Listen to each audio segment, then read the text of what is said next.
السلام علیکم ورحمۃ اللہ۔ الحمد للہ رب العالمین والعاقبۃ للمتقین والصلاة والسلام علی سید الانبیاء والمرسلین ومن تبعهم بإحسان الى یوم الدین وبعد۔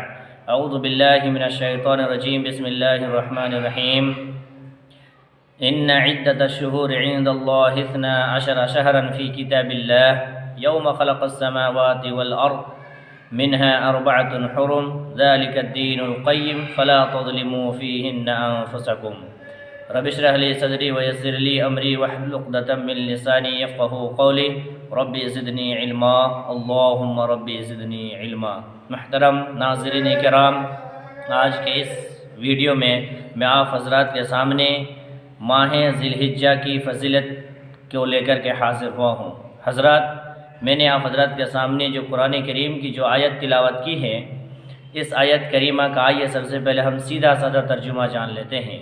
اللہ تعالیٰ نے اس آیت کریمہ کے اندر فرمایا کہ مہینوں کی تعداد اللہ کے نزدیک 12 ہے۔ ان عدۃ الشہور عند اللہ 12 شہرا فی کتاب اللہ۔ اللہ تعالیٰ کی کتاب میں مہینوں کی تعداد 12 ہے۔ کب سے؟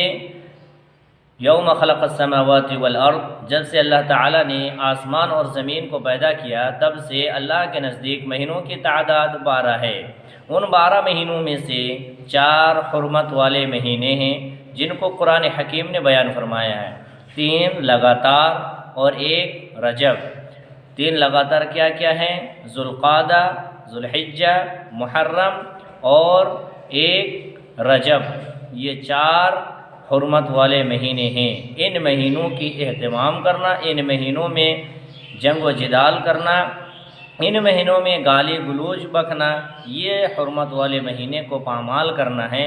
لہٰذا ان مہینوں کی حرمت کو ہمیں باقی رکھنا ہے، اور ان مہینوں کی قدر جو ہمیں کتاب اللہ اور سنت رسول نے ہمیں دی ہے، ان کی ہمیں حکم کو تعمیل کرنی ہے۔ تو ان مہینوں میں سے آج جو مہینہ چل رہا ہے ہمارے بیچ، وہ ذی الحجہ کا مہینہ ہے، ذی الحجہ کا مہینہ ہے۔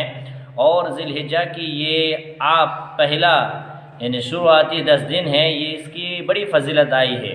پہلا عشرہ یعنی شروع کے جو 10 دن ہیں، یہ 10 دن چل رہے ہیں اور اس کی بڑی فضیلت آئی ہے۔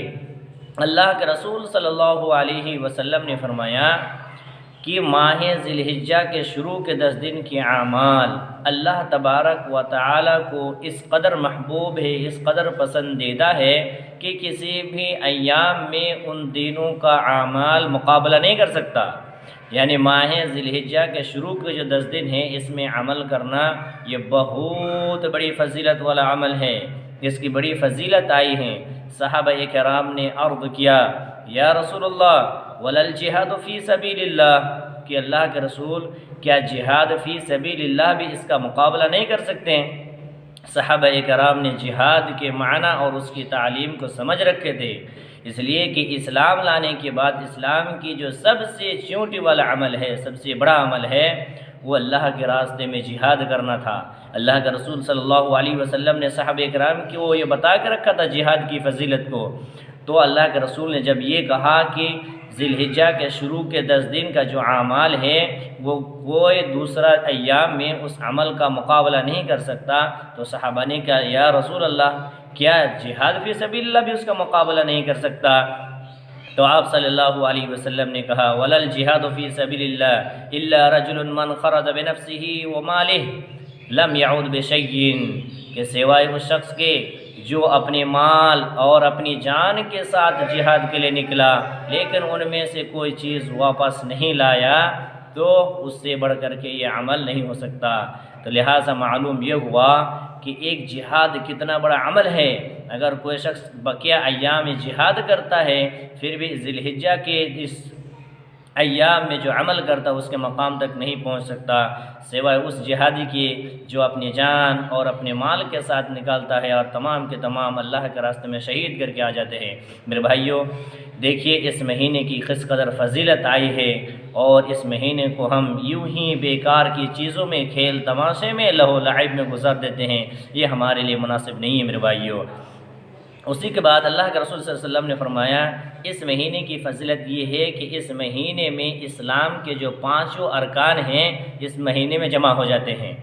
کہ نماز، روزہ، اس مہینے کی روزہ جو ہے اللہ کے رسول صلی اللہ علیہ وسلم اس مہینے کے شروع کے جو 9 روزے ہوتے ہیں بڑی تاکید کے ساتھ، بڑی اہتمام کے ساتھ رکھتے تھے، اور آپ صلی اللہ علیہ وسلم نے عرفہ کے روزہ کے تعلق سے بیان فرمایا ہے کہ احتسب علی اللہ تعالی صیام یوم عرفہ، کہ مجھے اللہ تبارک و تعالی سے یہ امید ہے کہ اللہ تعالیٰ یوم عرفہ کے روزے جو شخص رکھیں گے، اللہ تعالیٰ اس کی 1 سال کے پچھلے اور 1 سال کے بعد کے گناہ کو اللہ تعالیٰ معاف کر دیتا ہے۔ اللہ اکبر!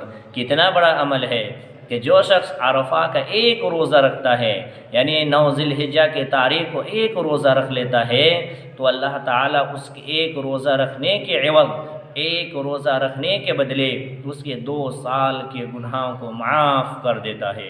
اللہ اکبر! کتنا بڑا عمل ہے، لیکن واضح رہے، یہ بات یاد رکھیں کہ اللہ تعالیٰ وہی اعمال، وہی ان کے گناہوں کو معاف کرے گا جو ان کے صغیر گناہ ہوتے ہیں، جو چھوٹے چھوٹے گناہ ہوتے ہیں، انہیں گناہوں کو اللہ تعالیٰ معاف کرے گا، اور جو کبیرے گناہ ہیں، جو بڑا گناہ ہے، اس سے بندہ کو توبہ کرنا ہوگا، تبھی اللہ تعالیٰ معاف فرمائے گا۔ اور اس مہینے میں حج بھی دیکھیے، حج کتنا بڑا عمل ہے کہ اگر سال کے بقیہ مہینے جو 11 مہینے ہیں، پورے سال اگر لوگ حج کرتے رہے، حج قبول نہیں ہوگا جب تک کہ وہ اس ذی الحجہ کے مہینے میں آ کر حج نہ کر لے، قربانی نہ کر لے۔ یہ اتنی بڑی فضیلت کی حامل ہے اس مہینہ، اور اس مہینے کے شروع کے 10 دن ہم یوں ہی لہو لعب میں گزار دیتے ہیں، کھیل تماشے میں گزار دیتے ہیں۔ میرے بھائیوں، بالخصوص اس مہینے کی ہمیں دھیان رکھنی چاہیے، اور اس مہینے میں ہم اللہ تعالیٰ کی ذکر و اذکار میں اپنے زبان کو بھگو کر رکھنا چاہیے، اور چاند نکل جانے سے لے کر کے ذی الحجہ کی 11 تاریخ تک ہمیں تکبیر کہنے رہنی چاہیے۔ اللہ اکبر، اللہ اکبر، لا الہ الا اللہ، اللہ اکبر، اللہ اکبر، للہ الحمد، یہ تکبیر ہمیں دہرانے چاہیے۔